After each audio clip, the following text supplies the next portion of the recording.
Il y a qui? Il y a M. Alseni Diallo d'abord. Monsieur Alseni Diallo à la barre.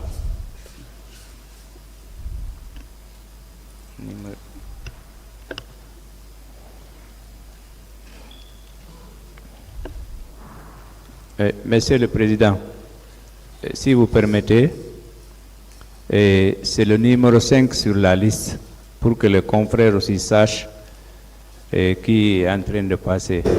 Et le parquet aussi, c'est le numéro 5 sur la liste que nous avons déposée le 10 février 2016. Je vous remercie.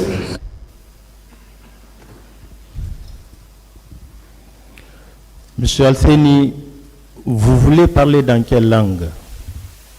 En français, s'il vous plaît. Vous avez quel âge? Je suis né le 3 mars 1987. Où? À Kindia. De qui? De Tchernoyaya et de Buntura. Quel est votre nom? Je suis enseignant.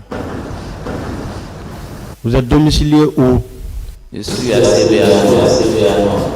Vous êtes marié? Oui. Avez-vous des enfants? J'en ai deux. Pourquoi vous vous constituez partie civile à cette part? Merci, Monsieur le Président. Je constitue partie civile pour avoir été victime des blessures au stade de Ça s'est passé dans quelles circonstances?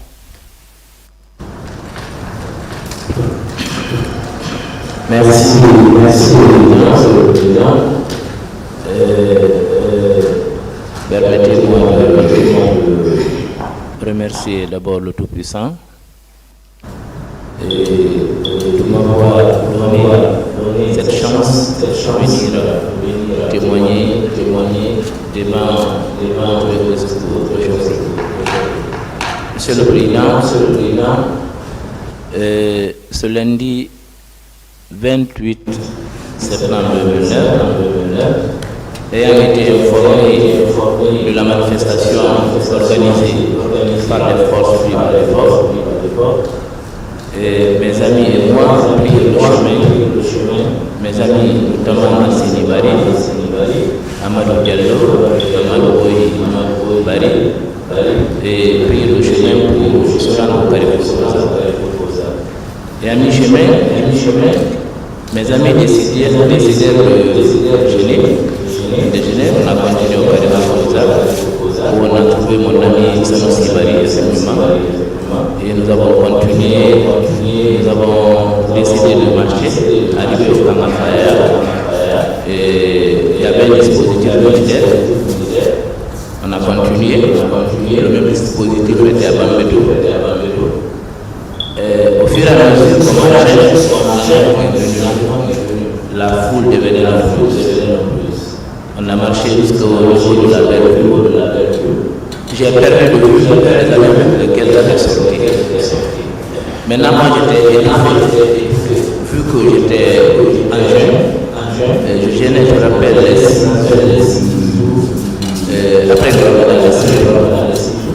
arrivé à Bois-6, vu que je n'avais plus de souffle, j'ai décidé de prendre le jeûne. Avec Marie même, d'aller tuer un petit pain, j'ai coupé le jeûne.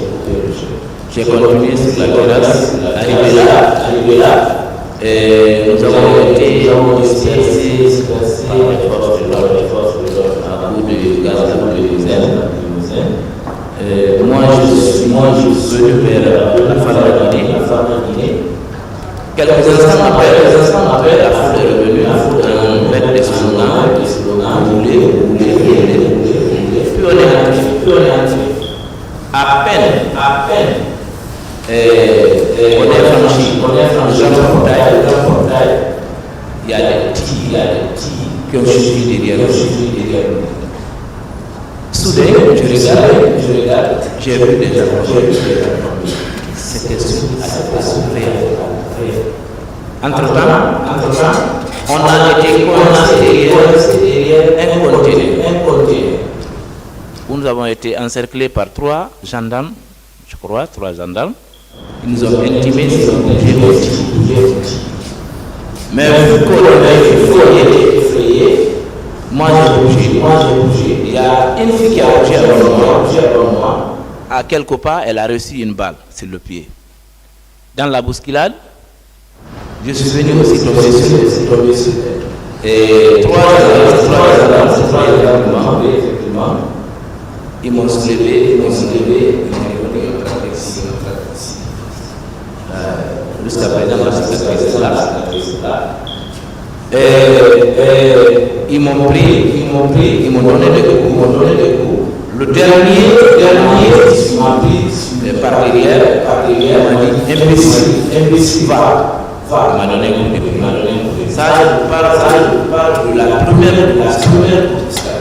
Maintenant, je fonce vers le stade proprement dit. Il y a un qui s'arrête le stade. Il y avait un monsieur de grande taille qui a ouvert la porte. Je suis entré.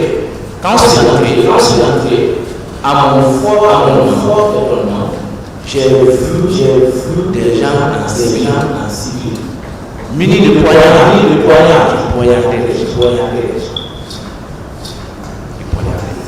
Il y avait un vieux à côté de moi, barbu. À chaque fois qu'il essayait de garder, tellement qu'il avait peur. Maintenant, il y avait pas parce que la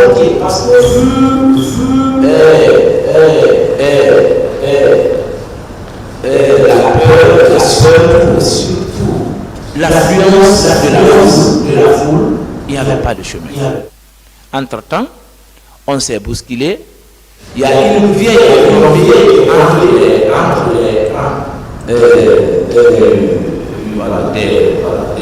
des tables, là où ça. Tout le monde marchait dessus. Moi, je l'ai marché sans choix, par bousculade. Il y a une petite porte qui mène dans un couloir. Le couloir,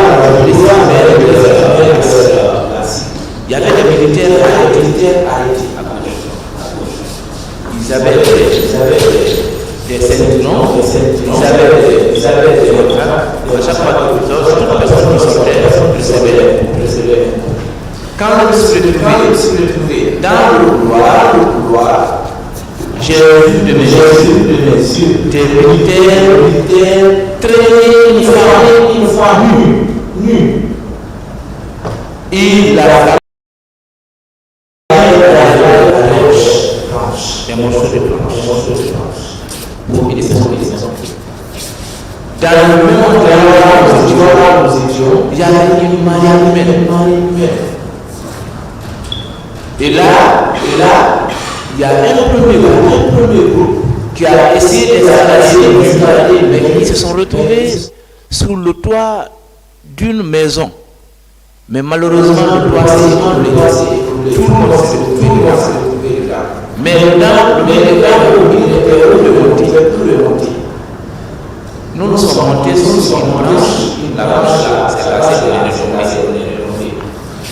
Mais dans tout ce qui m'a le plus effrayé, c'est des choses. La première des choses, c'est les fils qui sont coupés. Il y avait des fils de haute tension qui électrocutaient les gens. Ça m'a fait peur. Deuxièmement, à chaque fois qu'on essaie d'escalader le mur, on nous tirait dessus. Comme un fil de Rambo. Ça m'a fait. Entre-temps, là il y avait tout qui ne pouvait pas escalader le mur. J'ai vu un petit sur les lieux, il a une score au niveau de son il ne pouvait pas aller on l'a aidé. En même temps, même endroit, il y avait des jeunes filles et qui avaient aidé pour les jeter. Parce que c'était une chute. Entre-temps, on s'est battu. J'ai j'ai pu escalader le mur et surmonter les rivières. Quand je suis retombé les rivières, ça c'est vers les rails de la cité. Quand on est sorti, il y a un groupe de bébés là-bas. Et le premier groupe qui était devant, ils les ont arrêtés. On les faisait courir avec les maîtres. Nous, qui avons eu la chance, on est entré dans une famille. C'était maintenant vers les 15 heures. Dans la cour, on a prié. J'avais le téléphone. Là où on fait la mission, j'ai perdu l'œil. Mais là où j'étais pour le douleur,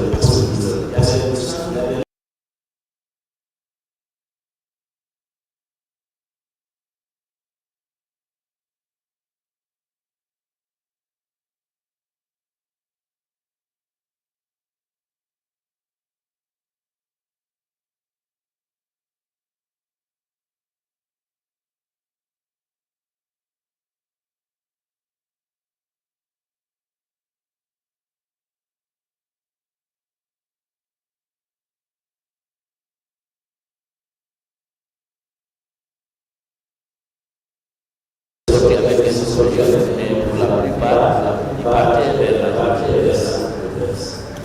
J'ai emprunté un mapin pour la maison parce que j'étais à Saint-Paul.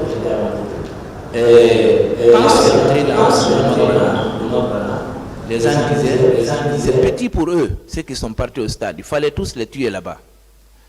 Mais puisque personne ne savait de faire le stade, je suis resté couché.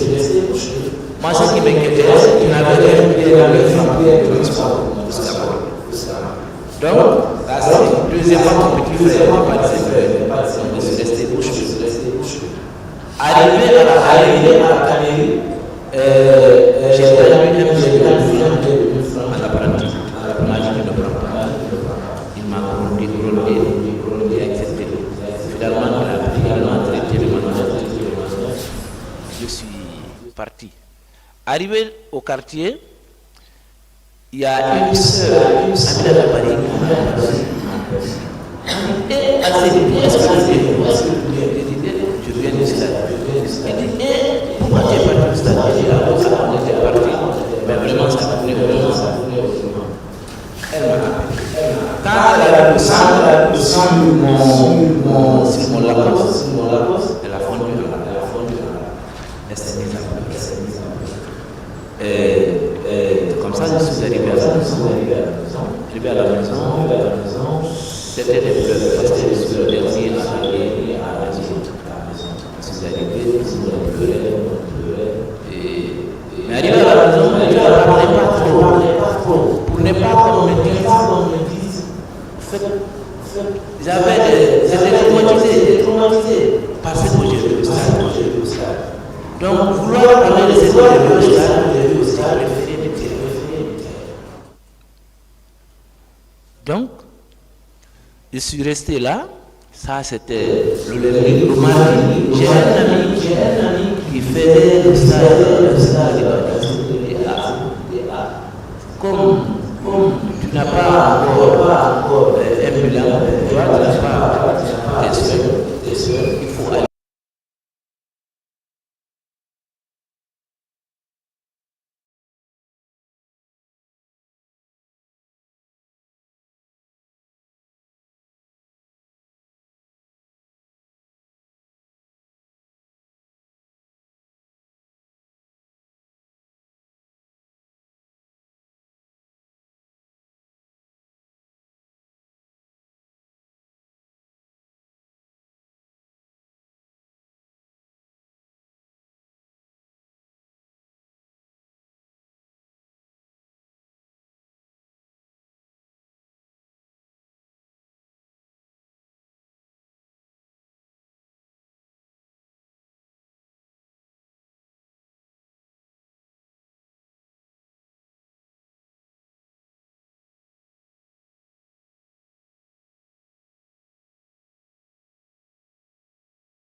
les gens sont venus de Kalea pour infiltrer, n'est-ce pas, le groupe, les manifestants. Enfin, je ne saurais le dire. Mais quand on était venu au niveau d'Amdallah, quand on descendait, parmi les amis de mon petit frère, quand on est revenu du stade, eux qu'ils avaient vu des bus vers Amdallah et vers Oasis, qu'ils étaient tous en maillot et qui les encourageaient même à aller au stade. Donc, c'est comme ça un peu. Donc, ce qui veut dire que c'était quelque chose qui était très, très organisé, planifié, n'est-ce pas? Monsieur le procureur, pour vous dire que c'était organisé, la main sur la conscience, ce jour-là, quand ils sont entrés, pour vous dire que c'était organisé, il y en a qui contournaient, c'est-à-dire le couloir, il y en a qui entraient directement dans la cour du stade. C'est qu'il y en a qui, je ne sais pas comment ils ont fait, même pour couper les fils, c'est-à-dire la haute tension, pour vous dire que c'était bien planifié. Donc, vous déclarez que ce sont eux aussi qui ont coupé les fils électriques pour vous empêcher de... Oui, ils ont tiré sur les fils, oui, tout à fait. D'accord. Alors, est-ce que vous avez vu des corps? Beaucoup dans le couloir. Beaucoup. Oui. Vous avez vu aussi des femmes qui se faisaient violer? Bon, la femme que j'ai vue là, je ne sais pas si on l'a violée.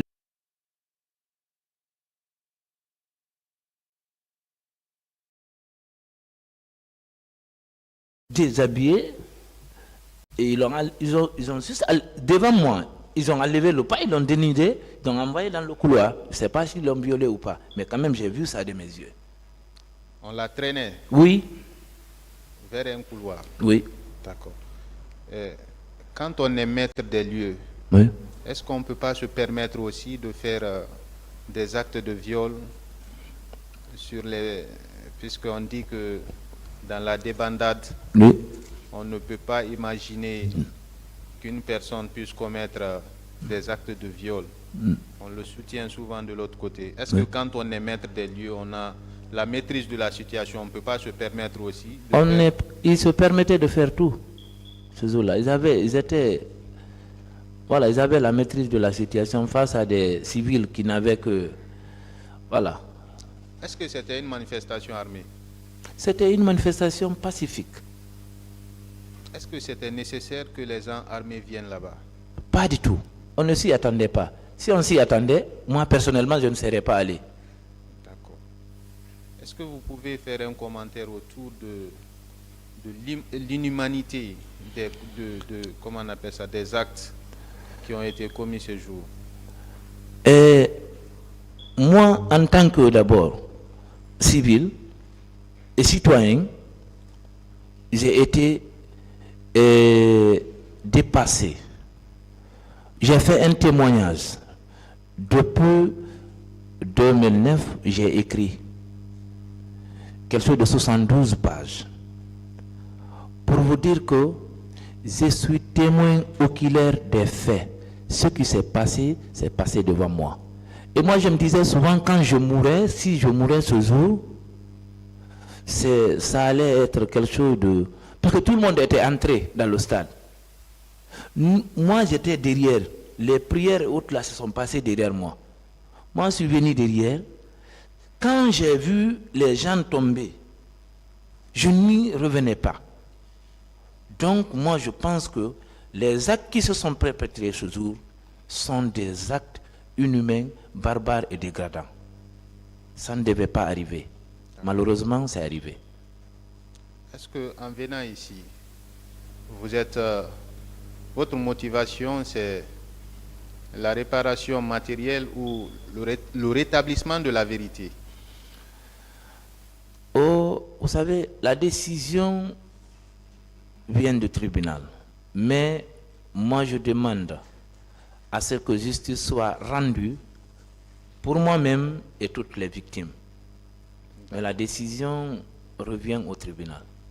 Donc d'abord, en venant, c'est la préoccupation première, la vérité. La vérité. D'accord. Puisque Oui. de l'autre côté, on vous dira que ce n'est pas ça.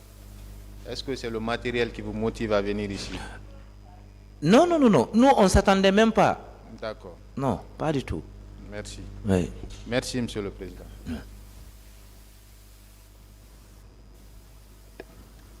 Où sont vos écrits là? Ce n'est pas encore publié, c'est sur toujours. C'est un manuscrit? Oui, c'est des manuscrits, oui. Je l'ai intitulé Panique dans la cité. Vous voulez les publier? Bon, oui. Mais par crainte, vous savez, personnellement, moi j'ai été plusieurs fois menacé. C'est par crainte. Par qui? Par des inconnus, c'est pas? Par des inconnus, quand on t'appelle, on te dit. Pourquoi? Hein? Pourquoi vous menacez personnellement vous? Non, pas que moi, d'autres. Vous savez, on avait des voisins, voilà, on n'était pas trop loin du camp Alpha Yaya, et que nous étions connus pour avoir participé à cette manifestation, que c'était des actes de sabotage, voilà, du pouvoir en place, tout ça. Donc, je me suis réservé de publier ça à plusieurs reprises. Est-ce que vos écrits là pourront aider le tribunal pour la manifestation de la vérité? Mais vu que c'est pas encore... bon, pourquoi?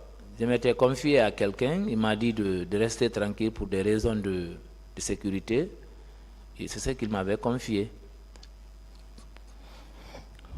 La défense.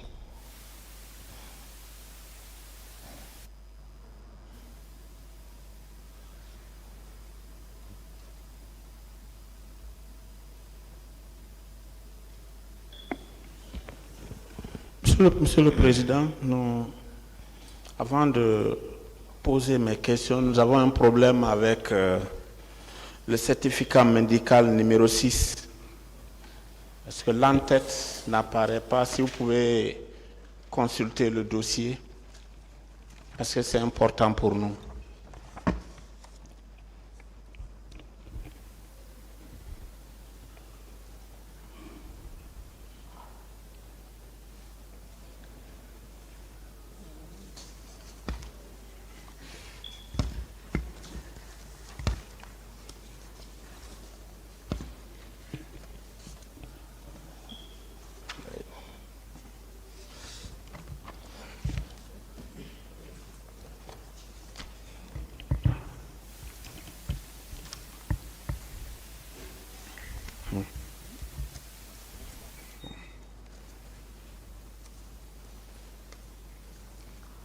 C'est la pièce numéro 6? Numéro 6, oui.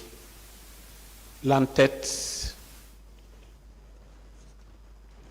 Vous avez quel problème particulier avec l'entête? L'entête est illisible. Qu'est-ce que vous n'arrivez pas à lire? Rien du tout.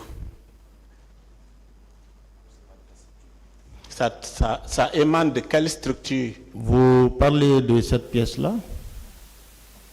Non. On nous a donné une brochure, je ne sais pas si vous avez...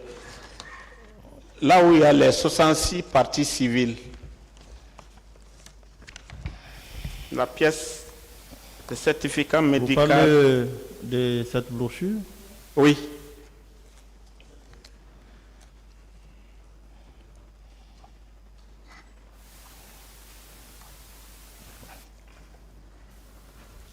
C'est ça? Oui. Le numéro 6. Oui, c'est écrit certificat médical, le médecin-chef de la polyclinique de Dixine. Oui, tout ça c'est Docteur visible. Kerno Ibrahim Abari, sous-signé, certifie avoir reçu et soigné M. Alceni Diallo, 22 ans à l'époque, étudiant, domicilié à Simbaya École, dans la commune de Matoto, victime de coups et de blessures le 28 septembre 2009.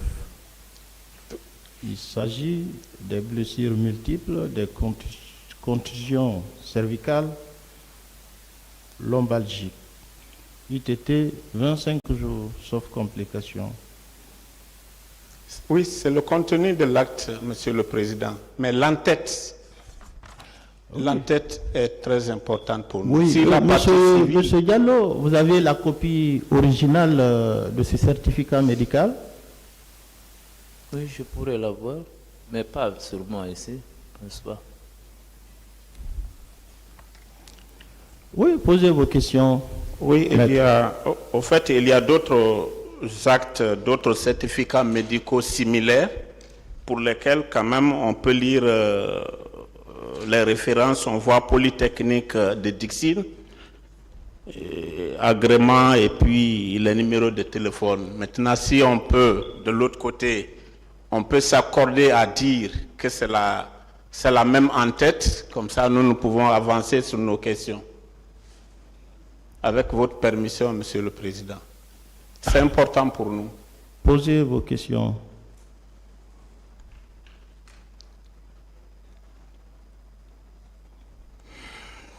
Bien. Et vous laissez le tribunal apprécier. Si vous avez, bien sûr, c'est votre droit de mettre en doute une pièce, mais il appartiendra au tribunal d'en tirer les conséquences, s'il y a lieu, le moment venu. Non, mais Monsieur le Président, c'est différent. Lorsque vous avez des pièces qui ne sont pas entièrement lisibles, je pense que l'appréciation du juge ne pourrait pas porter sur la partie qui n'est pas lisible. Il faudrait quand même, puisque ce sont des faits qui sont constatés dans l'acte. Maître, qui juge la moralité d'une pièce? C'est le juge. Laissez le juge apprécier. Mais pour nous également, parce que, d'accord, nous allons continuer, peut-être que le moment venu, nous allons y arriver. Monsieur Diallo, hein? Oui, maître. Monsieur Diallo, c'est ça? Oui, maître, oui. Bien. Le certificat médical que vous avez vous a été délivré à quelle date?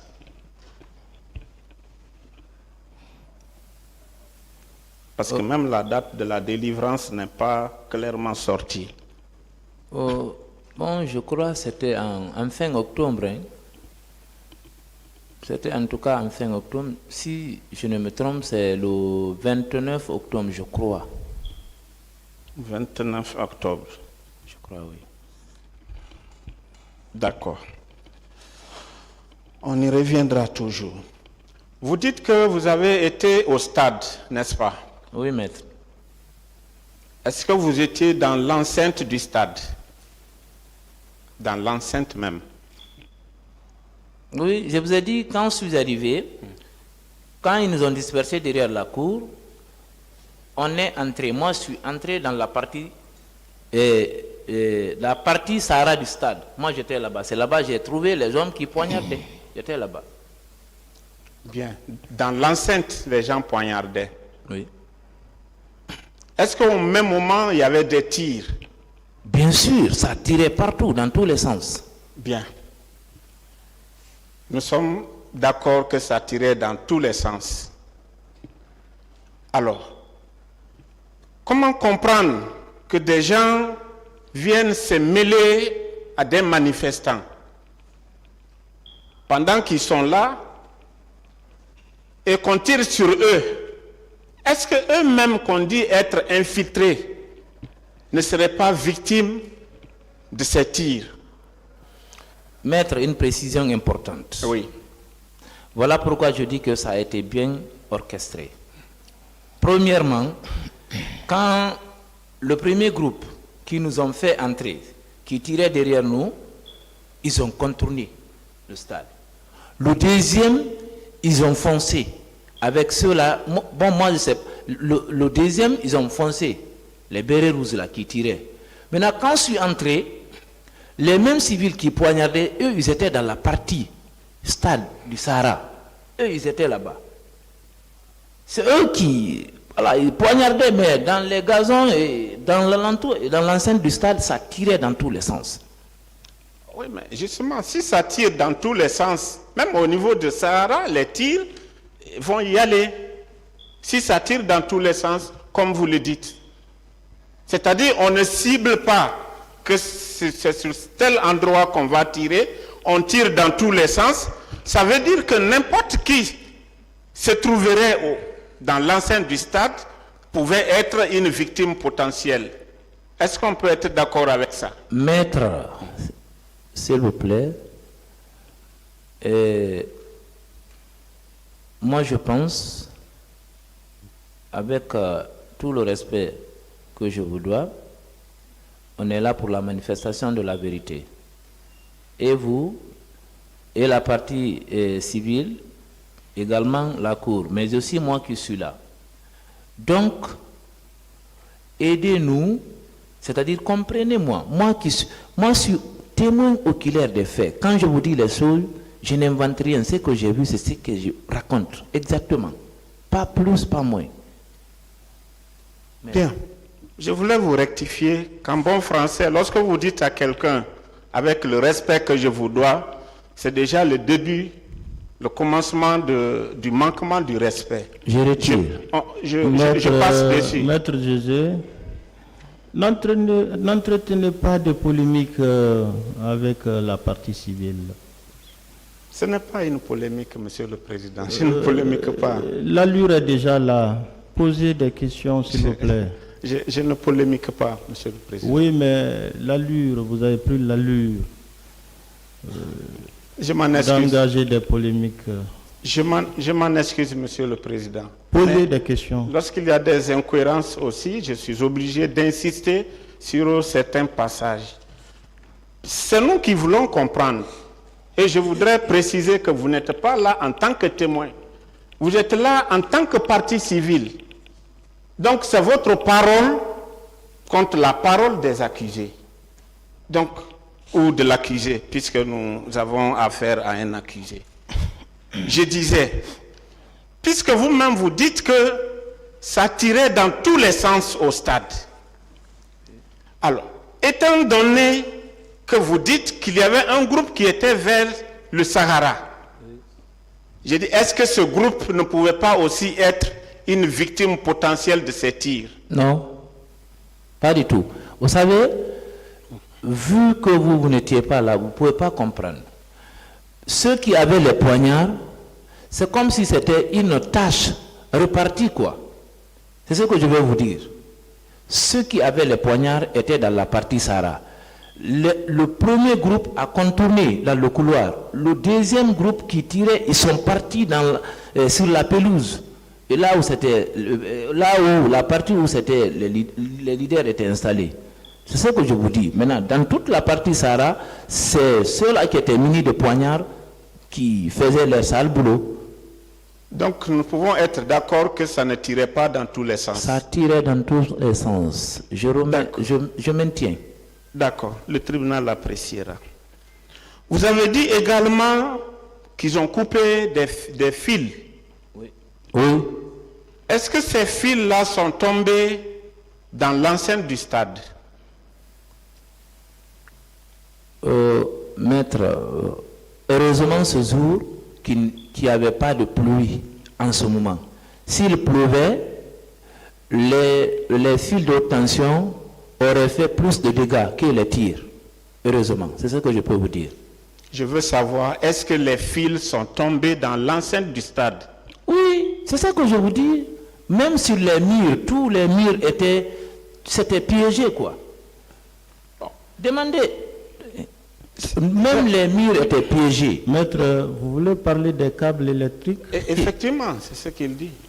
Des câbles électriques. Il a dit qu'ils ont coupé des câbles électriques. Et si ces câbles électriques-là sont tombés même dans l'enceinte du stade, alors, les personnes qu'on dit être infiltrées, est-ce qu'eux aussi ne seraient pas des victimes potentielles par rapport à ces fils qui sont éparpillés au stade? Les fils, là où les victimes escaladaient, là, les manifestants escaladaient, la plupart des parties qui étaient faciles à escalader, il y avait des fils. C'était des pièges, je vous dis. Les manifestants ont été piégés par tous les moyens. Je n'invente pas ce que je dis.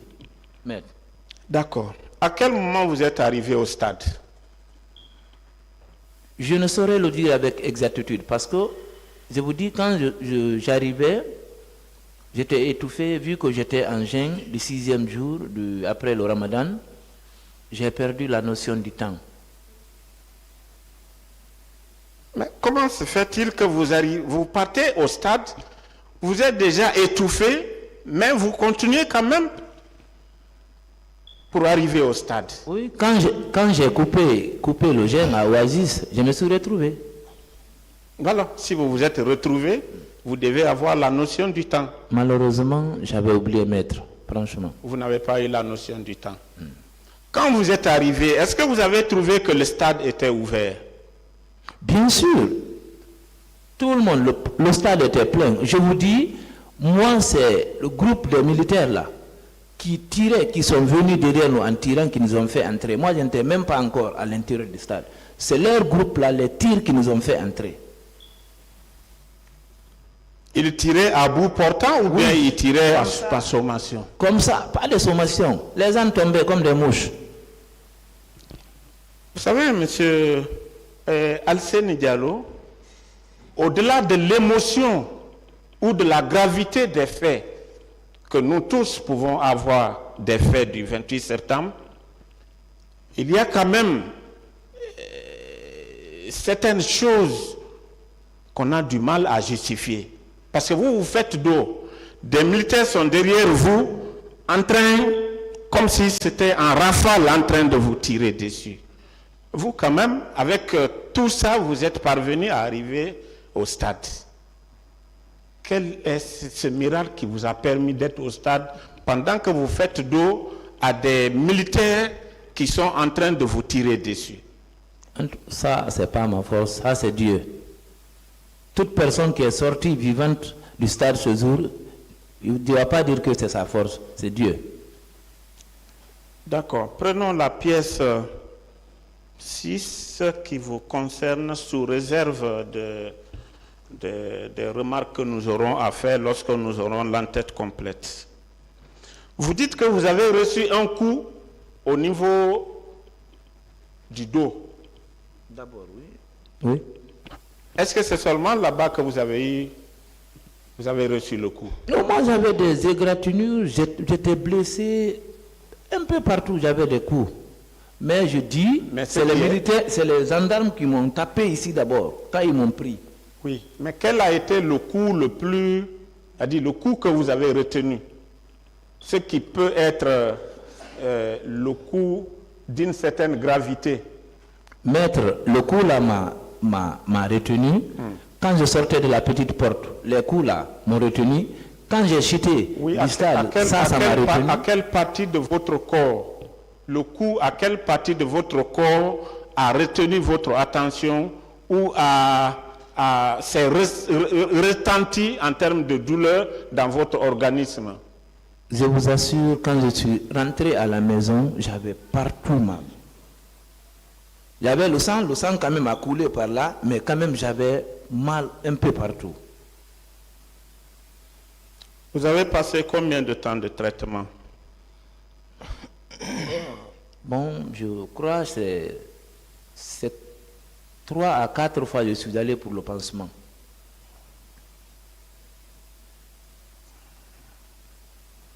Et vous avez fait combien de temps de repos? C'est pas... Peut-être, est-ce que c'était... En tout cas, ça a dépassé les 2 semaines. Hein. Je crois que c'est dans les 20 jours comme ça, là, je ne partais pas à l'école. Merci, Monsieur le Président.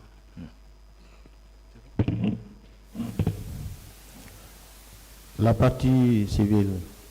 Nous tenons toujours à ce qu'on nous produise l'original de ce certificat pour nous permettre d'avoir une vue sur l'entête. C'est important, Monsieur le Président.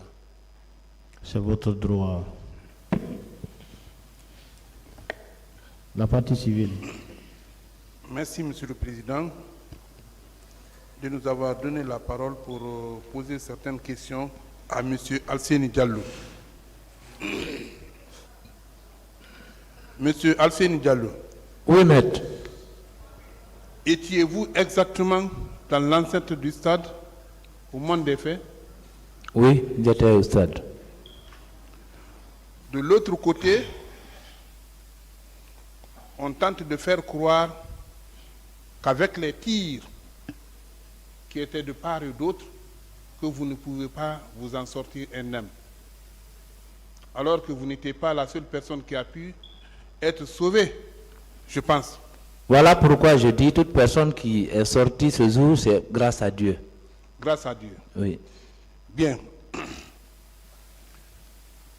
Comme vous l'avez si bien dit, vous confirmez que c'était ciblé pour la simple raison que les tirs étaient dirigés contre ceux qui étaient sur la pelouse. Confirmez-vous cela? Pardon, maître? J'ai dit les tirs Oui. étaient dirigés contre ceux qui étaient sur la pelouse. Oui, le groupe qui était sur la pelouse tirait sur ceux qui étaient sur la pelouse et sur la tribune, vers là où étaient les leaders. Sur la tribune. La tribune et la pelouse. Ok. Vous avez parlé d'une dame, d'une jeune fille qui était très élancée et qui a reçu des balles. Oh, oui, sur le pied. Donc, elle, vous ne savez pas si elle s'était en sortie ou pas. De le laisser là-bas, j'ai couru. Ok. Parlant de l'entête de la polyclinique, je pense que le certificat médical qui a été présenté est clair.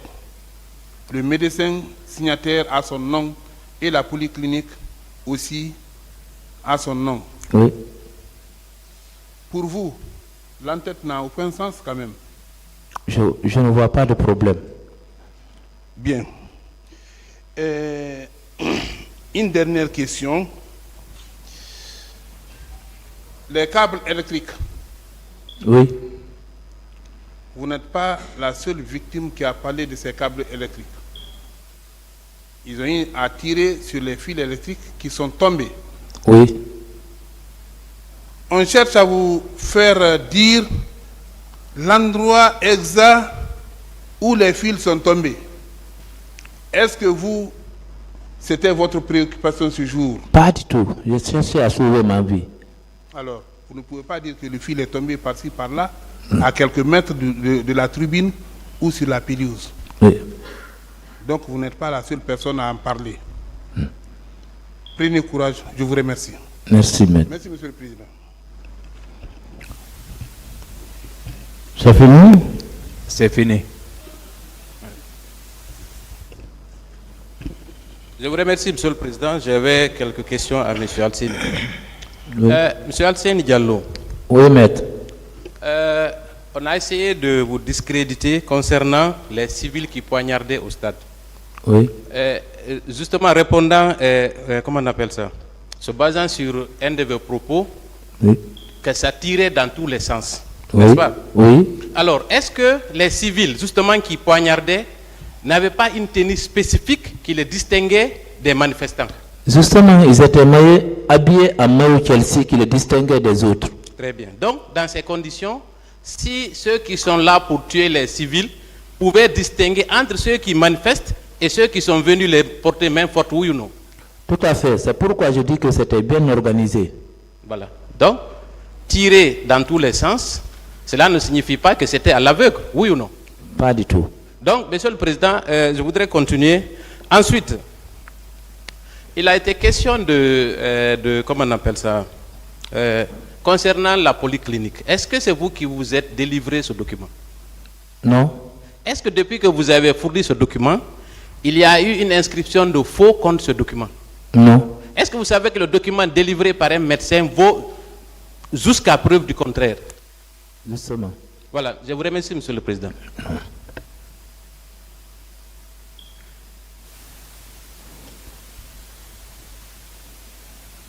C'est bon? Je dis c'est bon pour lui. Plus de questions.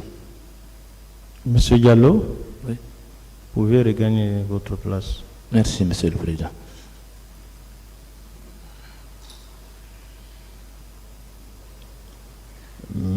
Maître Amidou. Il y a M. Mamadou Diamba, numéro 6 sur la liste.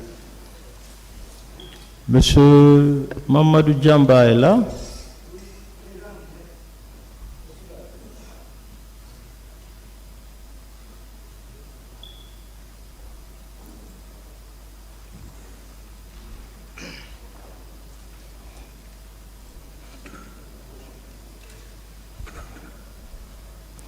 Monsieur Ba, vous voulez parler dans quelle langue? Je vais parler en français. Alors, faites l'effort d'élever la voix. Je préfère m'exprimer en français. Monsieur Ba, vous avez quel âge? 56 ans. Vous êtes né où? Je suis né à Massi, le 25/12/1970, à Massi, dans Pita. De qui? De Mamadou Samba et de Fatoumata Diarayba. Quelle est votre profession? Je suis enseignant, professeur de lycée. Vous êtes domicilié où? Je suis domicilié à Koloma 2, commune Bessia. Vous êtes marié? Actuellement. Vous êtes marié? Oui, je suis marié. Avez-vous des enfants? J'en ai 6 pour le moment. Qu'est-ce qui motive votre présence à la barre ce matin pour vous constituer partie civile? Ce qui me motive de se constituer en partie civile devant cette barre, c'est parce que je suis victime des massacres du 28 septembre 2009. Qu'est-ce qui s'est passé? Bien. Monsieur le Président, avant de commencer à faire mon témoignage, je prie à tous ceux qui sont dans cette salle d'audience de bien vouloir accepter de se lever et d'observer 1 minute de silence à la mémoire de nos compatriotes morts et disparus le 28 septembre 2009 au stade du 28 septembre, au stade du même nom. Le tribunal ne peut pas ordonner de telles choses. Vous êtes là pour dire votre part de vérité. Expliquez ce que vous avez subi. Bien. Alors, je vais dire ici ce que j'ai vu et ce que j'ai vécu. En effet, le lundi 28 septembre 2009, je suis sorti de chez moi à 6h00 pour me rendre au stade du 28 septembre afin d'assister au meeting que comptait organiser le collectif de l'opposition. Je suis arrivé à l'école primaire de Dixing École, qui est en face de la terrasse, à 7h00. Sur le champ, je me suis rencontré avec beaucoup de personnes, connues et inconnues, venant de toutes les communes de la capitale. Mais pendant ce temps, la police était déjà déployée sur la terrasse en grand nombre. Les policiers occupaient toute la terrasse. Bien. Après cela, vu la forte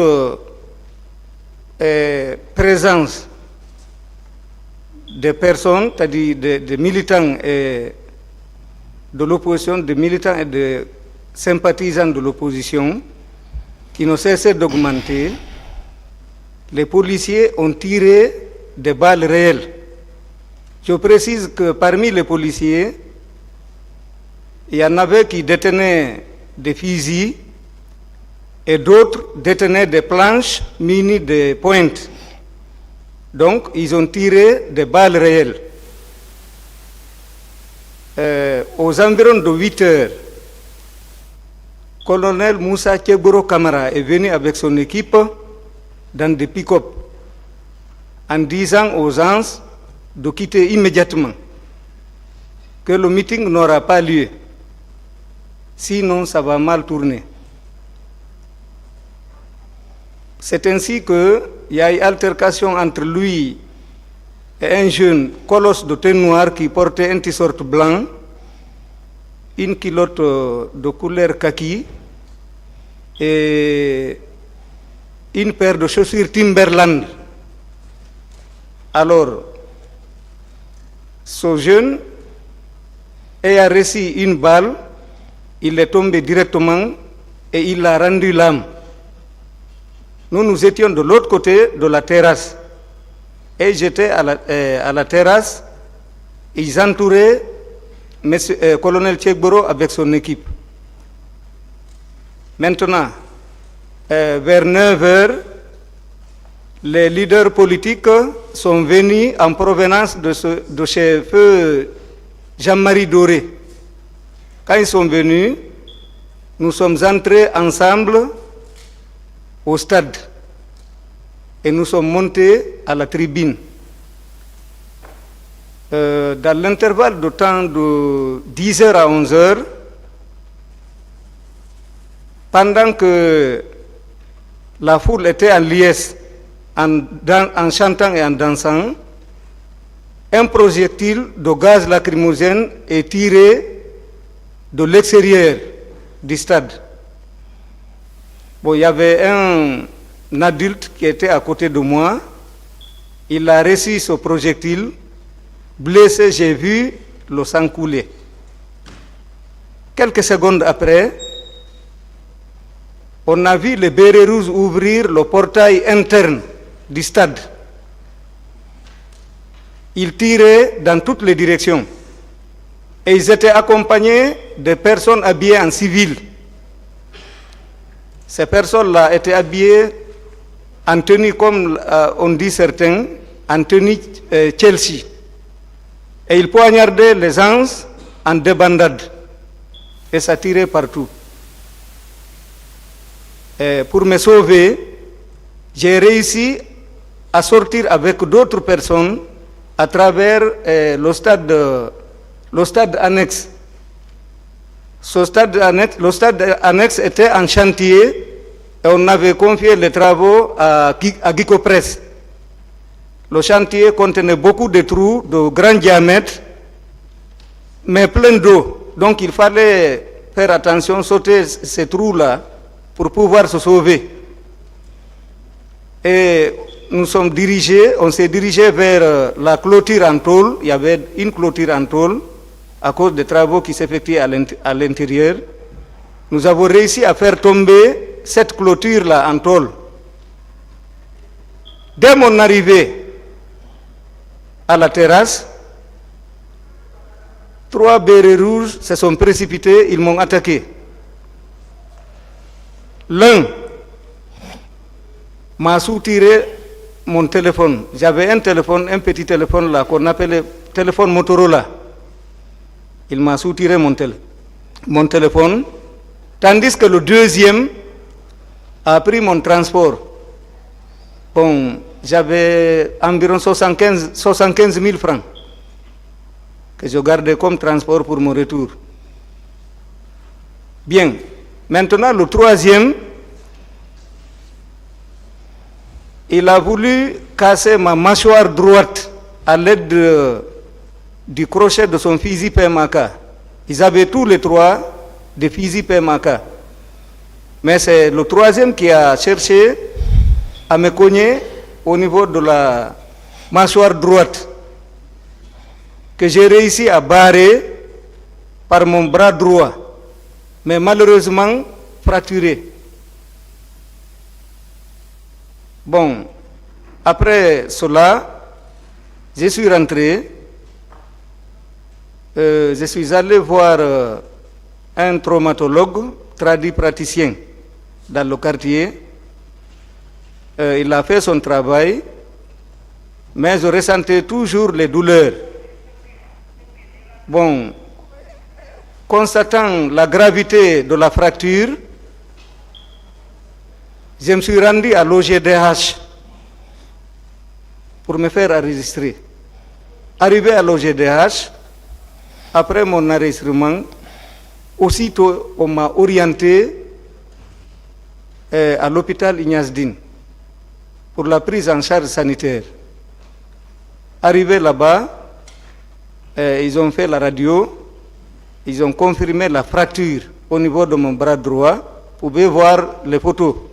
J'ai fourni 2 photos pour ça. On m'a fait le plâtre qui durera 9 mois d'immobilisation. Après, je suis reparti. Ils ont enlevé le plâtre. Mais jusqu'à présent, à l'heure où je vous parle, quelquefois, je ressens des douleurs au niveau de mon épaule.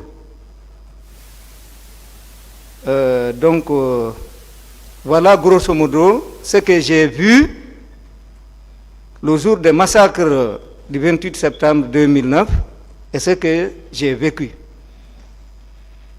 Je m'en arrête là.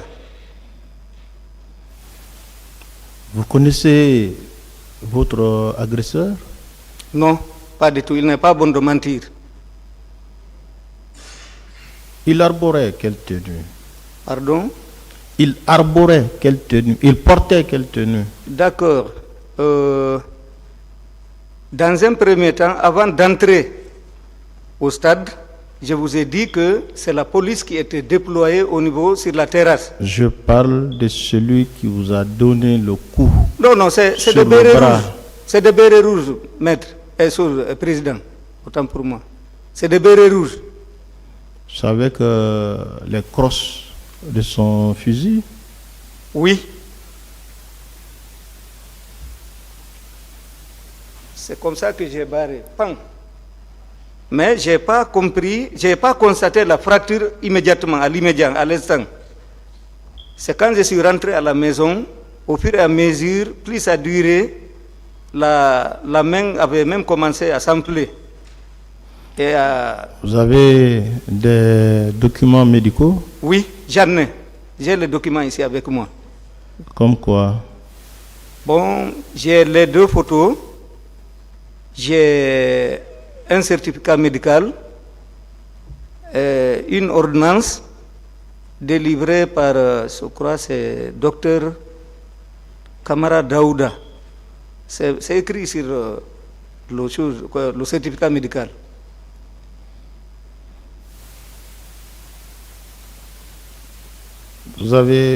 On vous a immobilisé pendant combien de temps? Pendant 9 mois, je dis. 9 mois d'immobilisation.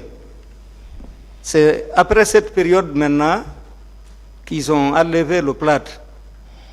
J'ai les photos ici avec Vous moi. n'avez reconnu personne parmi ces agents-là qui opéraient dans le stade? Pardon, président. Vous n'avez reconnu personne? Personne. Il n'est pas bon de mentir. Ici, je ne connaissais personne a priori. Si je connaissais au moins un ou quelques-uns, je pouvais peut-être les reconnaître, mais aucun. Les circonstances étaient telles que on ne pouvait pas les reconnaître.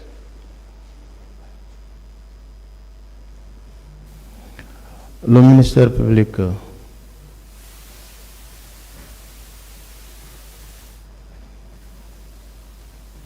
Alors, Monsieur le Président, Monsieur Ba, Oui.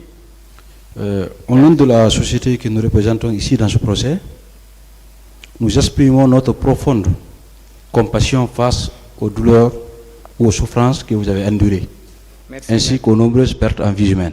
Merci, maître. D'accord. Permettez-moi de vous poser certaines questions de précision. Avec plaisir, maître. D'accord. Ce jour, vous avez fait chemin avec qui pour se rendre au stade du 28 septembre? Pardon? Ce jour-là, vous avez fait chemin avec qui pour se rendre au stade du 28 septembre? Bon, je dis, je suis sorti de chez moi En ce temps, je logeais à Anta-Marché. Vous comprenez? Donc très tôt le matin, je suis sorti de chez moi pour emprunter le bus à l'époque. Donc directement, je suis venu. C'est arrivé à Dixing, à l'école primaire de Dixing qui fait face à la terrasse. C'est là-bas que j'ai pu rencontrer certaines connaissances. Donc il y avait tellement de personnes, certaines personnes étaient connues, mais d'autres étaient inconnues. Puis les gens venaient d'un peu partout là, de toutes les communes de la capitale. Parmi les connaissances que vous avez rencontrées, oui, ainsi que les gens que vous avez aperçus là-bas, oui, est-ce que parmi vous, il y avait des personnes armées, soit des armes blanches ou des armes à feu, parmi vous? Oui, il y avait des personnes qui étaient armées, certaines étaient armées de fusils et d'autres de planches munies de pointes. Je reprécise ma question. Oui. Parmi vous, les manifestants, vous personnellement, ainsi que vos amis, est-ce qu'il y avait parmi vous des personnes armées? Non, non, non, non. Nous étions là-bas en tant que personnes non armées, désarmées. Aucun de nous n'était armé. Nous étions partis pour assister au meeting. Donc, on ne s'attendait pas à ça. Donc, parmi vous, il n'y avait que des manifestants pacifiques? Des manifestants pacifiques. D'accord. On ne s'attendait même pas vraiment à des interventions des corps armés. À la terrasse du 28 septembre, c'est là-bas que vous avez croisé pour la première fois une unité de police, des policiers, n'est-ce pas? Pour la première fois. Quand vous êtes arrivé à la terrasse, avant même d'accéder à l'enceinte du stade du 28 septembre, oui, le matin, très tôt. Vous avez vu la présence des policiers, une équipe de policiers. C'était la police qui était déployée en grand nombre dans un premier temps. Est-ce que vous avez pu remarquer quelle était l'unité de police qui était sur les lieux? Ok. En majorité, il y avait les policiers qu'on appelait la police anti-gang. Il y avait les Mamba là, les véhicules Mamba qu'on a importés de l'Afrique du Sud, ici. Donc, on pourchassait même les gens avec les Mamba. Et est-ce qu'ils étaient munis d'armes à feu? Oui, certains policiers étaient munis d'armes à feu et d'autres étaient munis de planches, avec des planches munies de pointes. Quel est le motif de la présence des armes à feu dans une manifestation pacifique, selon vous? Ces armes à feu faisaient quoi là-bas? Les armes à feu dans une manifestation pacifique, ça c'est dans l'intention vraiment de commettre des crimes. C'est pour commettre des crimes. Si c'était face à des personnes armées, c'est-à-dire entre deux camps armés, on pouvait comprendre. Mais il y a un camp qui est venu vraiment pour manifester pacifiquement. Vous avez dit également, lorsque vous étiez présent oui. À la terrasse, vous avez vu un jeune tomber par balle. Oui. Et ce jeune... Affirmatif. Qui a tiré sur ce jeune-là? De ce que vous avez vu. Bon, vous savez, là où nous étions, j'ai toujours parlé de la limite, c'est qu'il y a la route qui sépare l'école primaire et la terrasse. Vous comprenez? Nous étions du côté de l'école primaire. Maintenant, quand Keboro est venu avec son équipe, il y a un groupe qui est parti vers eux. C'est comme si Keboro cherchait à sensibiliser les gens. Mais je ne sais pas, certainement il y a eu altercation entre lui et ce jeune. Finalement, on a entendu le coup de feu. Et on a vu, puis c'est à bout portant, c'est à quelques mètres. Le jeune est tombé. Nous, on avait vu le jeune, un jeune colosse. Il portait une paire de chaussures Timberland là. D'accord. Cette balle-là provenait de qui? C'est entre eux là-bas. Il y a beaucoup qui ont dit que ça c'est Tchegoro. Vous pensez que... C'est Tchegoro qui était le patron, le chef de l'équipe. Donc cette balle provenait de son équipe? Pardon? Cette balle provenait de son équipe? Ça provenait d'eux là-bas. C'est entre Tchegoro et ses éléments. D'accord. D'ailleurs, beaucoup ont dit que c'est Tchegoro qui a tiré sur lui. Mais comme je n'étais pas de l'équipe, je n'étais pas à côté de lui, ce n'était pas facile d'identifier. Puis c'est dès que ça tire seulement, les gens sont paniqués. Il y avait certains même qui étaient à côté de moi là, qui avaient commencé à fuir. D'accord. C'était le premier cas de décès que vous avez constaté sur place? C'est le premier cas de décès à l'extérieur. Ça, c'est avant même. C'est avant même. Le portail était fermé. Moi, je suis parti très tôt le matin. J'ai rencontré les Yaribiriki et autres là. Très tôt. Maintenant, quand on a ouvert, comment on appelle ça, le portail, je vous ai dit dans ma narration que nous sommes entrés avec les leaders politiques au stade. Qui a ouvert ce portail? Pardon? Qui avait ouvert ce portail? Non, ça, je ne saurais vous le dire puisque je n'étais pas à côté. C'est quand les leaders politiques sont venus, nous sommes allés, nous sommes dirigés vers le portail. On a trouvé que le portail était ouvert. Est-ce que ce n'était pas suite, comment dirais-je, au dialogue ou aux échanges entamés avec l'équipe qui était là-bas, que les autorités ont voulu ouvrir le portail pour que la manifestation ait lieu? Je ne crois pas. Ça, c'était un piège. C'est un piège. Sinon, s'ils ne voulaient pas à ce que le meeting ait lieu. Mais ils ont voulu... Comment maintenant ils vont pouvoir ouvrir pour que les gens entrent au stade? Ce n'est pas possible. Donc c'était un piège. C'est ce que je précise comme ça. Oui. Ils ont permis aux gens d'accéder à l'enceinte du stade du 28 septembre, n'est-ce pas? Voilà. C'est eux qui ont permis. Ils pouvaient ne pas permettre cela. Oui, oui, tout à fait. D'accord? Nous autres, on ne pouvait pas gâter le cadenas, ouvrir le portail. Donc, ils ont ouvert pour que les gens puissent entrer dans le stade, n'est-ce pas? Et qu'on puisse commettre ce qu'ils ont commis. Je suis d'accord avec vous, d'accord? Maintenant, dans l'enceinte du stade du 28 septembre, quelles sont les unités, les différents corps que vous avez aperçus dedans? Voilà. Je reviens toujours sur ma narration.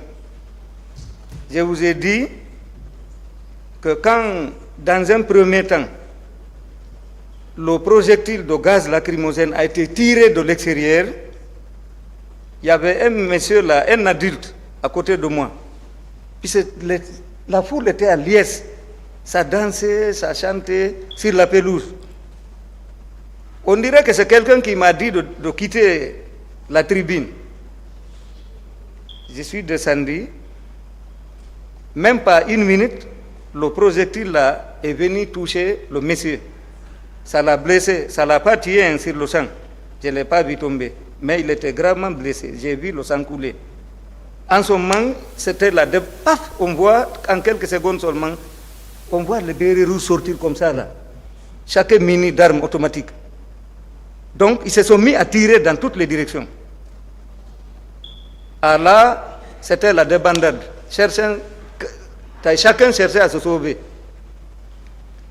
C'est ainsi que j'ai réussi à partir vers le stade annexe. Moi, c'est par là-bas que je suis sorti. Donc, c'est Dieu qui nous a sauvés. Puis c'est quiconque aussi avait la malchance de tomber dans un trou rempli d'eau, c'est là-bas que les bérets rouges allaient le trouver. Voilà. Là-bas, c'est des militaires seulement, des bérets rouges que moi j'ai vu tirer à l'intérieur, sur la pelouse. D'accord. Maintenant, en sortant, entre le stade, c'est-à-dire l'esplanade et, comment on appelle ça, le stade annexe et la terrasse, là-bas, il y avait tous les trois corps. Il y avait les policiers, il y avait les gendarmes et il y avait les personnes habillées en civil, là, en tenue Chelsea. Il y avait des armes blanches. À part des cas de meurtre que vous avez constatés, vous avez constaté également quels genres d'infractions là-bas commises, quels genres de faits aussi, à part les cas de meurtre? Bon, moi, c'est des morts que j'ai vus à l'intérieur. À l'extérieur, c'est le jeune homme là seulement sur lequel on avait tiré à la terrasse. Maintenant, à l'intérieur, j'ai vu des gens tomber comme ça, mais je n'ai pas vu autre chose, puisque on n'avait pas le temps de prêter attention sur ce qui se passait. Ce n'était pas facile. Vous n'avez pas remarqué de cas de viol sur place, vous personnellement? Bon, j'en ai entendu parler, mais je n'ai pas vu. D'accord. Puis c'était tellement bref, on n'avait pas le temps de s'asseoir, plutôt de s'arrêter et examiner les choses avec exactitude. On n'avait pas ce temps. D'accord. C'était le sauve qui peut. Les unités que vous avez vues là-bas, Oui. est-ce qu'il vous a paru que ces unités-là étaient relevées d'un commandement? Ils étaient organisés?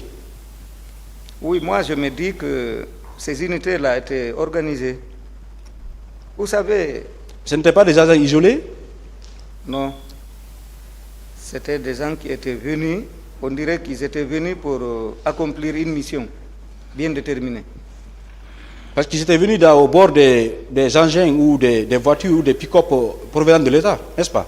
Bon, c'est seulement avec l'équipe colonel Moussa Tchegbourou Kamara et son équipe que j'ai vu venir dans des pick-up. Maintenant, à l'intérieur du stade, les bérets rouges qui sont entrés là-bas étaient à pied, pas dans des véhicules. Ils ont ouvert le portail, il y a un portail interne là, au stade. Dès qu'ils l'ont ouvert seulement, ils se sont classés. Lui, il tire par-ci. Celui qui est là, ça tire partout. Vous savez, ils sont très bien, ils sont entraînés pour ça. On dirait des gens qui étaient en situation de guerre.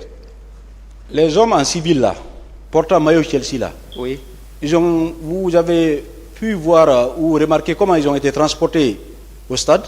Non. On n'a pas vu des bus? Non, parce que vous savez, j'ai été très matinal. En venant, j'avais emprunté l'autoroute. De entrer à marcher directement, je suis venu descendre à Madina, au pôle là. Donc, je suis venu directement à la terrasse, très tôt.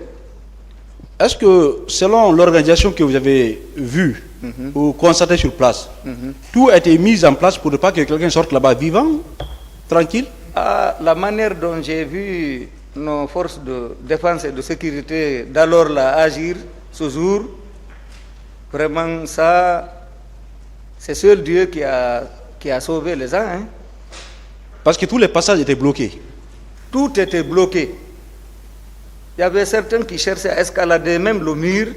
Vous savez, il y a un mur du côté des rails là, côté autoroute.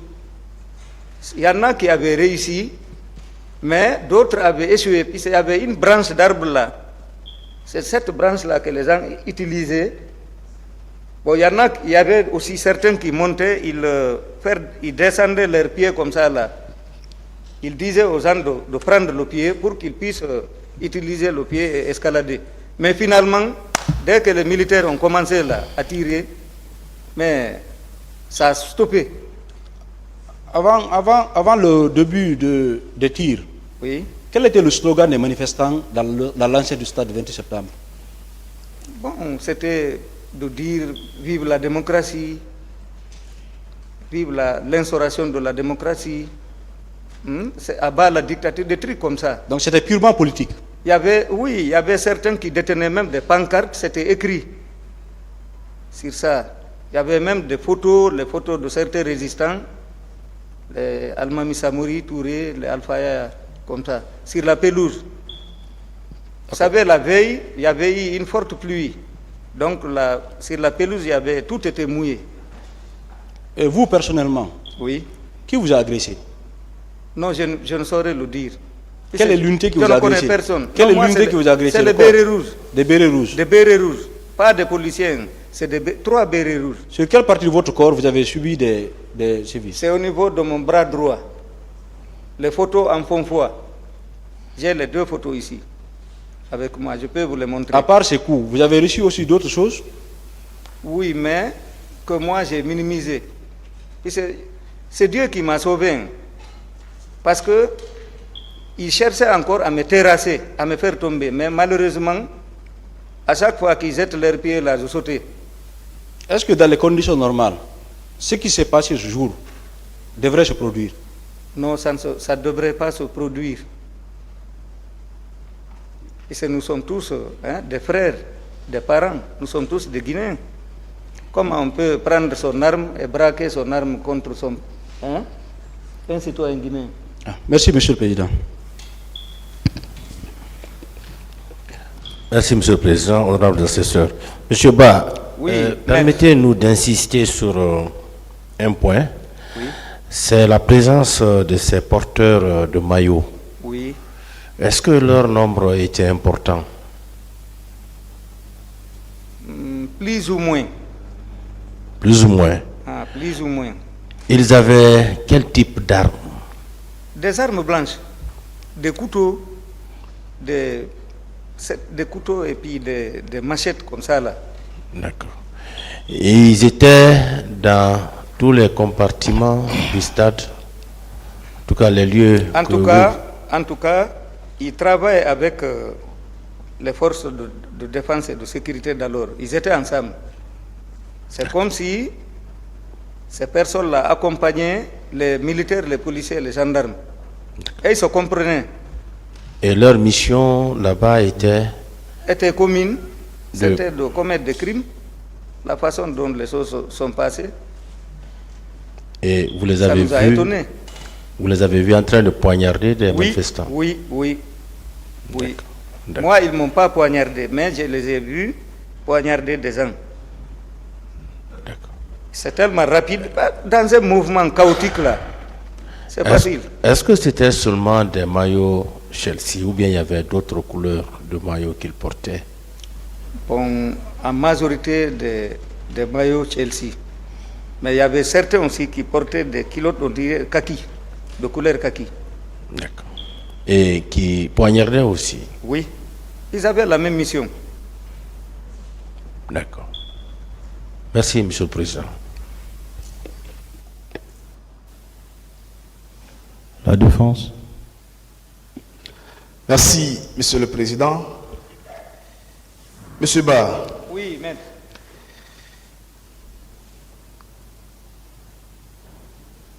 Vous avez déclaré là que ce jour où à la veille il a plu. Est-ce que vous confirmez cela? Pardon, maître? Ce jour oui. Du 28 septembre, oui. Où à la veille, c'est-à-dire le 27, il a plu. Il a plu la veille. Est-ce que vous confirmez ça? Oui. Vous étiez dans la salle tout à l'heure, quand M. Asseni Diallo faisait ses déclarations. Est-ce que vous l'avez suivi? Oui. Il a dit qu'il n'a pas plu. Quelle est votre lecture relativement à sa déclaration? Ok, demandez.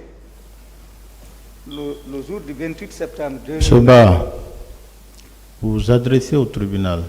Oui. Le jour du 28 septembre... Approchez le micro. Le jour du 28 septembre 2009, demandez très bien. La veille, ça avait plu.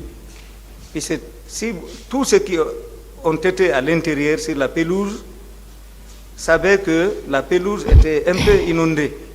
D'accord.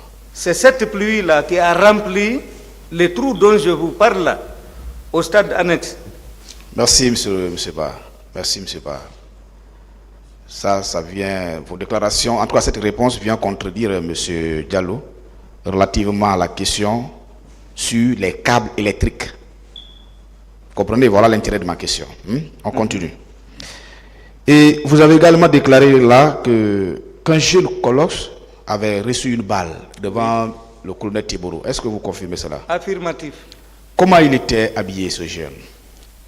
Je le répète, ce jeune était, d'abord il était colosse, de teint noir, il portait un t-shirt blanc, une culotte de couleur kaki. Et une paire de chaussures Timberland. D'accord. Donc, nous étions ensemble de l'autre côté, oui. à l'école primaire là, nous étions avec lui. Une culotte kaki. Oui. Ça veut dire qu'il n'y avait pas simplement les gens que le parquet essaie de taxer d'infiltrés qui étaient habillés en kaki, il y avait également des manifestants habillés en kaki. Vous confirmez cela? Bon, lui... En tout cas, il y avait au moins un manifestant qui était habillé en kaki. Bon, lui, je ne sais pas, vous savez, je vous ai dit qu'à mon arrivée, je me suis rencontré avec beaucoup de personnes, connues et inconnues. Donc quand tu ne connais pas une personne, tu ne peux pas la qualifier de manifestant ou pas. Tu ne peux pas le différencier. D'accord. Tu connais sa position. Mais lui, avec les échanges entre lui et le colonel Tiboro, de quel camp vous pouvez le placer? Est-ce que c'était quelqu'un qui était là pour le mettre de l'ordre ou c'est quelqu'un qui était là pour exprimer ses opinions?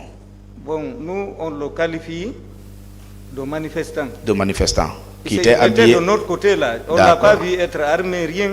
Il n'avait aucune arme. Voilà. Et il n'avait pas de gourdin aussi, de dame conventionnelle. Rien avec lui. Donc, mais il était en culotte kaki.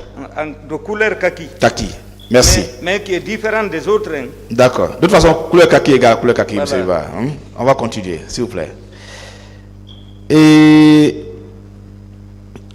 vous avez produit un acte, un certificat médical. Oui. C'est vous-même qui avez comparu devant le médecin, le docteur Daouda Kamara? Pardon? C'est vous, monsieur Ba, qui étiez devant le médecin? Oui, c'est moi. Daouda Kamara. C'est moi qui étais la victime. Donc, c'est moi qui dois aller vers le docteur. D'accord. C'est C'est pas vous grave. qui lui avez donné vos informations.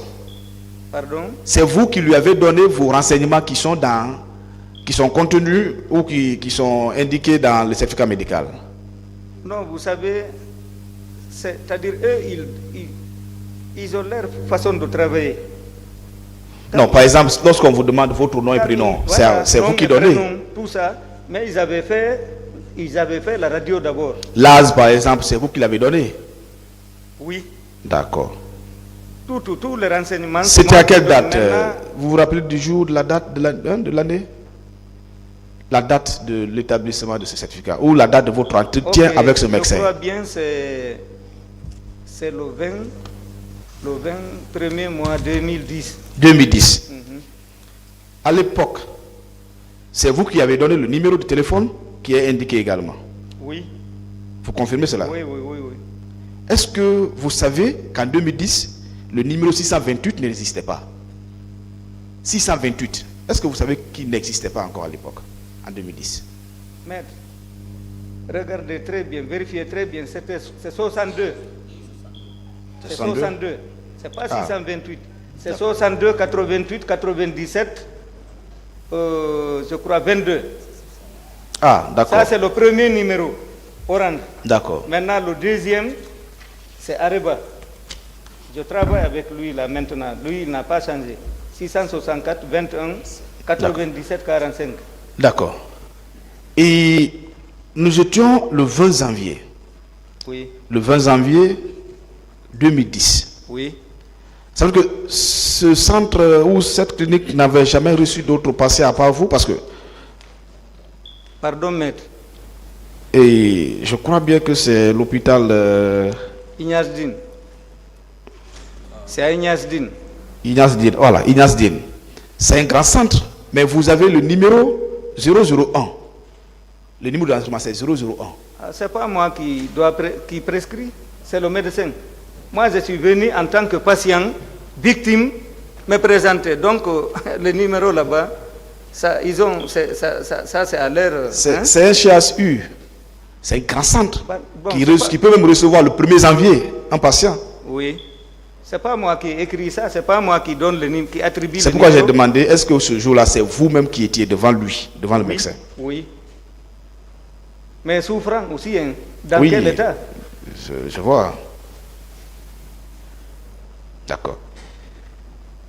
Et à part ce certificat médical, ou à part Ignace Dine, est-ce que vous vous êtes rendu dans un autre centre de santé ou un autre centre médical? Je me suis rendu après Ignace Dine dans un centre médical, je crois, qui était géré par des médecins sans frontières suisses. À Koloma. C'est où? À Koloma. C'est à Koloma. Et là également, est-ce qu'on vous avait donné un bulletin médical qui Bon, c'est pas comment, c'est un ticket, je crois. Hein. C'est un ticket qu'on m'avait délivré. Le 5, je crois, le 5 deuxième mois 2010. D'accord. À part ce ticket et ce certificat médical, est-ce que vous avez fait de la radiographie? J'avais fait ça, mais avec le guichet n'est pas là. Avec le déménagement, je vous ai dit que je dis ici ce que j'ai vu et ce que j'ai vécu. Donc ça, je ne voudrais pas mentir. Avec le déménagement, j'ai recherché le cliché Mais je ne l'ai pas retrouvé. Monsieur Diallo, Monsieur Ba, on ne dit pas que vous mentez, mais avec l'entreprise d'enrichissement qui est en cours, tous les moyens sont bons. Vous comprenez? Tous les moyens sont bons. Je ne dis pas que vous mentez. D'accord. Donc le terme mentir là, vous pouvez mettre de côté. Vous allez répondre aux questions, s'il vous plaît. Oui, maître. D'accord. Vous avez pris quand même le temps de garder votre photo là où vous êtes arrêté en blanc. Oui, les photos. Les photos, voilà, vous êtes arrêté en blanc. Photos, oui. Et dans une première et l'autre, vous êtes en t-shirt également blanc. Voilà. Pourquoi vous n'avez pas joint également le cliché de la radiographie? Non, je ne l'ai pas retrouvé.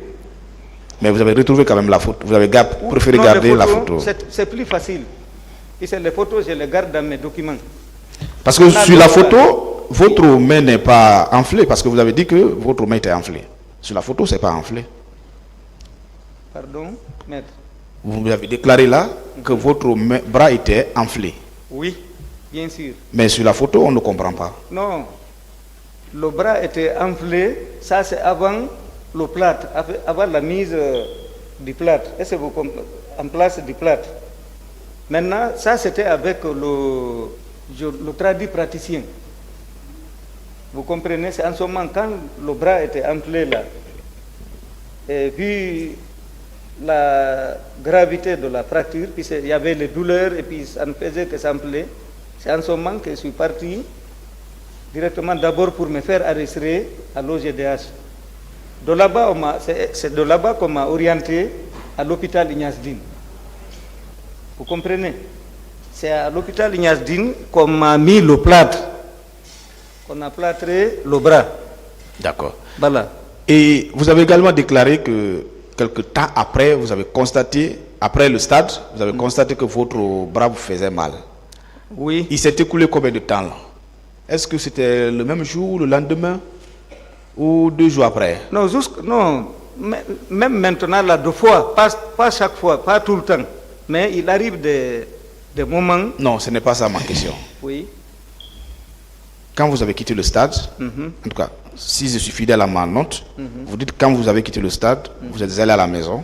Oui. Quelque temps après, vous avez constaté qu'au stade, vous n'avez pas constaté que votre bras était fracturé. Mais c'est une fois à la maison, quelque temps après, vous avez constaté des douleurs. Maintenant, je veux savoir, cette notion de temps, il s'est écoulé réellement combien d'heures, combien de jours avant de sentir la douleur? J'ai commencé à sentir les douleurs presque le même jour. Le même jour. Le soir. Et c'est vu la distance, je ne pouvais pas, j'aime bien, vu la distance, je ne pouvais pas rentrer ce jour chez moi, en temps marché. On n'osait pas se promener. Puis il y avait les militaires et les policiers un peu partout là, les gendarmes. Donc, ce jour-là, j'avais passé la nuit à la carrière. Maintenant, c'est le lendemain, quand je suis rentré à Anta chez moi, que je suis parti chez le traduit praticien là, un certain monsieur Cissé.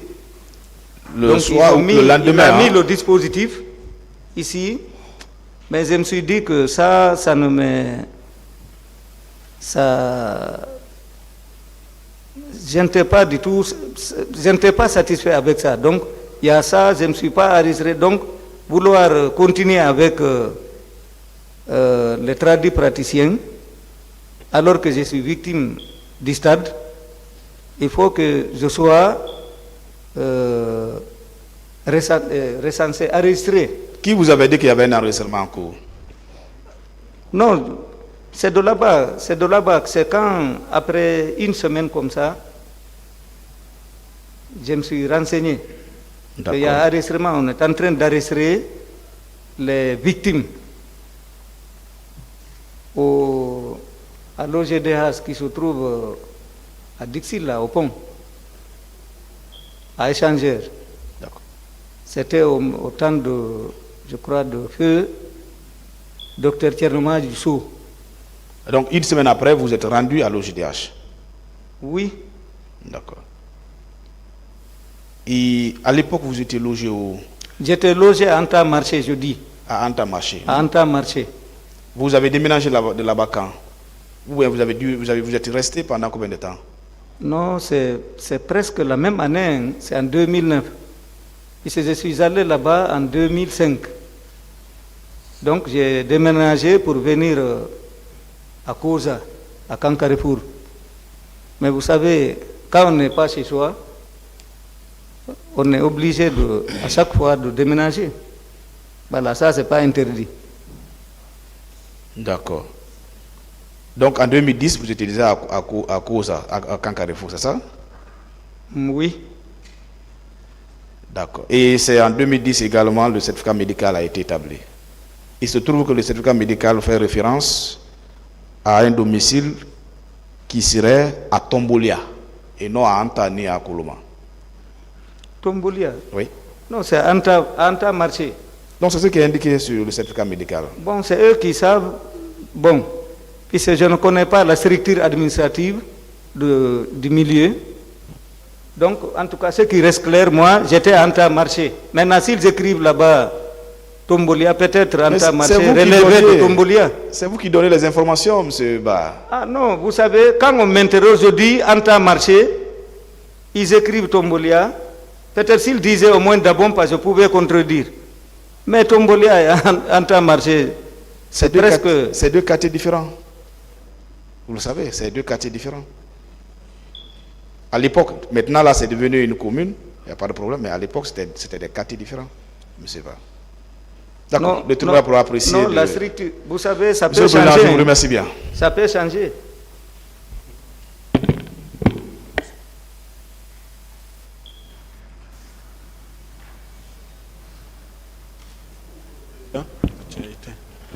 Moi, je voudrais vous poser la question par rapport au mode d'habillement. Vous avez décrit que certains étaient en maillot Chelsea jaune, n'est-ce pas? Oui, maître.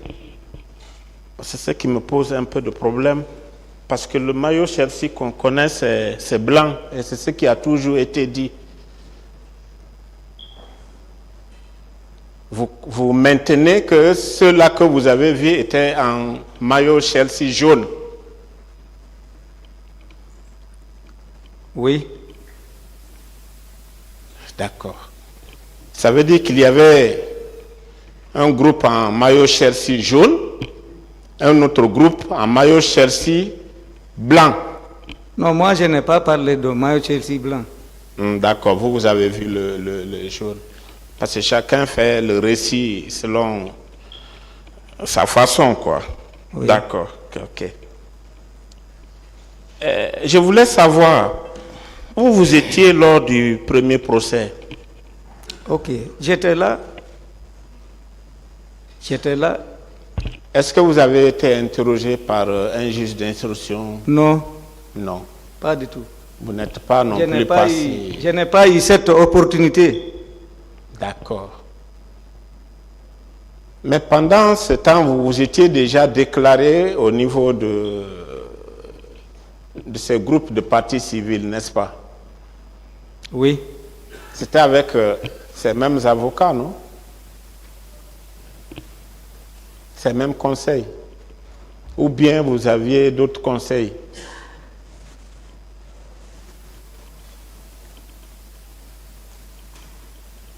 Bon, je ne réponds pas à cette question. Est-ce que vous avez compris sa question? J'ai compris.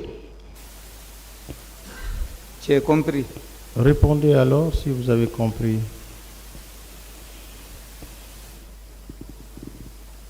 Bon. Dans un premier temps, oui. Je me suis fait recenser par Abipa. À Abipa. Donc c'est de là-bas, comme nous étions nombreux, à chaque fois on nous demandait de dire, c'est-à-dire quelles sont les personnes qui veulent témoigner. Donc la majeure partie se manifestait, levait son doigt. Mais à la longue, on nous a fait comprendre que tout le monde ne pouvait pas témoigner. Mais après le verdict,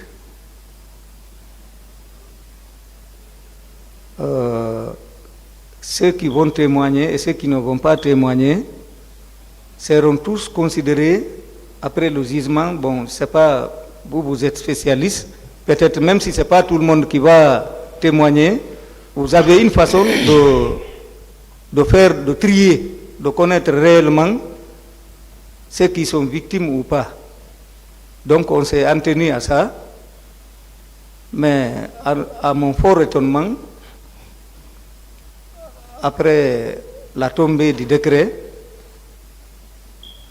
disant que c'est 334 personnes qui seront indemnisées ici, alors que nous ne sommes pas passés devant un juge d'instruction et nous n'avons pas témoigné, donc on s'est dit d'accord d'attendre, mais seulement de se préparer pour constituer en partie civile. Bien, cette sélection-là, est-ce que cela était venu du tribunal ou bien des organisations de défense des droits de l'homme Bon, je vous ai compris, mais là, je ne peux pas répondre à cette question. D'accord. Je ne peux pas. Donc, si je comprends bien, même tous ceux-là qui s'étaient inscrits s'attendaient à ce que, s'il y a une condamnation, que le montant profite à tous, n'est-ce pas? Oui, la réparation doit toucher toutes les victimes, oui, dans les conditions normales. C'est parce que cela n'a pas eu lieu que vous vous êtes présenté à cette barre. Est-ce que c'est ce que vous voulez me dire? Non, c'est pas ça. C'est pas la réparation. Il peut ne pas y avoir de réparation. C'est-à-dire, pour nous, nous exigeons à ce que justice soit rendue. Vous comprenez? Mais, ne connaissant pas la procédure, et moi je ne savais pas qu'il fallait passer directement devant un juge. Donc c'est ce qui certainement nous a empêchés de passer ici. C'est pour cela que je ne peux pas dire que c'est Paul ou Pierre qui m'a empêché d'être là. Non, ce n'est pas seulement justice que vous demandez. Parce que vous avez demandé ici, à titre provisoire, 17 milliards. C'est ce que vous avez demandé que le tribunal vous accorde. 17 milliards. Maître, excusez-moi, je ne veux pas vous laisser continuer. Puisque moi, je n'ai jamais réclamé une réparation. Même un franc, je n'ai pas réclamé. Non, mais ça appartient au président du tribunal. Non, ce n'est pas au président. Non, moi je n'ai pas réclamé. Au fait, c'est ce que vous réclamez, le document que vous nous avez remis, que je suis en train de lire, c'est ce que vous réclamez à ce tribunal. Vous dites à titre provisoire, pour les réparations civiles, nous réclamons au compte de nos clients la somme à titre provisoire de 17 milliards de francs guinéens sur la base de l'article 441 alinéa 3 du Code de procédure pénale. Alors cela appartiendra oui, à monsieur le président du tribunal. Voilà, de parler de réparation ou de ne pas parler de réparation. Nous, c'est la justice rendue qui nous intéresse. D'accord, on va laisser cet aspect-là. Par rapport à l'ouverture du stade, vous avez dit que vous avez quitté chez vous à 6 heures du matin. Oui, très tôt. Donc ça veut dire que vous avez été presque parmi les premiers à être au stade. Affirmatif. N'est-ce pas? Oui, affirmatif. Comment le stade a été ouvert? Non, là je n'en sais pas. Vous n'en savez Parce que je vous ai dit que dans un premier temps, c'était fermé. Maintenant, c'est quand les leaders politiques sont venus de chez Feu Jean-Marie Doré, c'est en ce moment que nous sommes partis, on a trouvé que le portail était ouvert. Et je ne sais pas qui avait ouvert le portail. Il avait été rapporté que ce sont les manifestants même qui ont déboulonné le portail. Non, non, non, moi je n'ai pas dit ça. Non, je n'ai pas dit que vous l'avez dit. Ce n'est pas vous. C'est ce qui a été rapporté. Vous ne l'avez pas appris? Non. Vous n'avez pas appris non plus la personne qui a ouvert le portail? Bon, si j'ai écouté ça hier, je crois que c'est la dame là qui a parlé de colonel Tchegoro, Moussa Tchegoro Kamara. Mais moi, comme je n'étais pas présent, au moment où on ouvrait le portail, je ne peux pas confirmer ça. Merci, Monsieur le Président. L'audience est suspendue.